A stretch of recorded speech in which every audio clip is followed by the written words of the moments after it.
Okay, some people have asked how I did the first steps of making our Thanksgiving turkey. There's some great Jacques Pepin videos out with boning a chicken, but I figured I'd make one too. I started with a 19-pound turkey. I removed all the stuff from the inside, and then I took a very sharp 2.5-inch boning knife, sliced on the back, just like that. I go around the wings. You slice the wings, wiggle, wiggle, wiggle, find the joint, and boom, they pop right off. Do the same thing on the other one. That's going to go on our stock, and it's going to be great. So both wings are done. I continue cutting down the back of the turkey, removing that meat from the bone. If I leave some, that's fine because we're going to make stock. When I get to the wing bone, I wiggle the joint. I find where they go together, cut around the tendons, and boom, pop it right out. Do the same thing. Well, cut a little bit more. Then do the same thing on the other side. Cut down a little bit. Sometimes the meat just rips away, not so much with the turkey. Find the joint. See, wiggle, wiggle, wiggle. That little knife just goes right into it, pops it right out. I keep trimming along. Usually the first thing you do is take out the wishbone, but I couldn't get to it on this turkey, so it's this step. So I flipped it up, found the wishbone. With the chicken, they pop right out. You can cut a little bit and then pull it out with your thumb. This takes a little bit more since the turkey's bigger. So keep pulling it away. There's a little oyster of meat right there. Make sure you cut that out so it stays with the stuff. Again, if you leave some extra meat on the bones, your stock's going to taste better.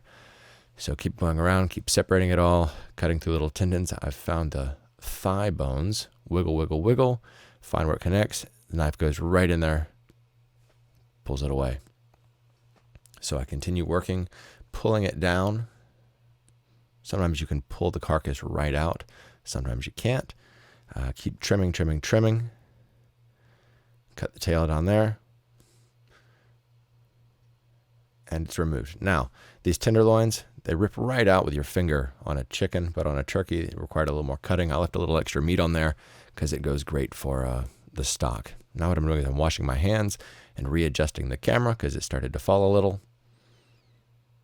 Take a stock pot, put the bones, the neck, all that good fun stuff in there. Now I'm on to a wing bone. I'm cutting around it, separating those tendons and whatnot, and then I'm just going to scrape it with the bottom part of the knife. Scrape it, pull it out, bam, there we go. Same thing on the other side. Trim around it. And again, if you leave some meat on the bone, that's cool. Your stock's going to taste better. You'll use that stock for stuffing or anything else you want. Or gravy. So now we've gone on to the thigh bones. Trim around at those edges. Use the bottom of the knife. Scrape down. I leave the drumsticks on the turkey just because I think it's more fun. Wiggle, wiggle, wiggle. Find that joint. Boom. It comes out. Same thing on the other side.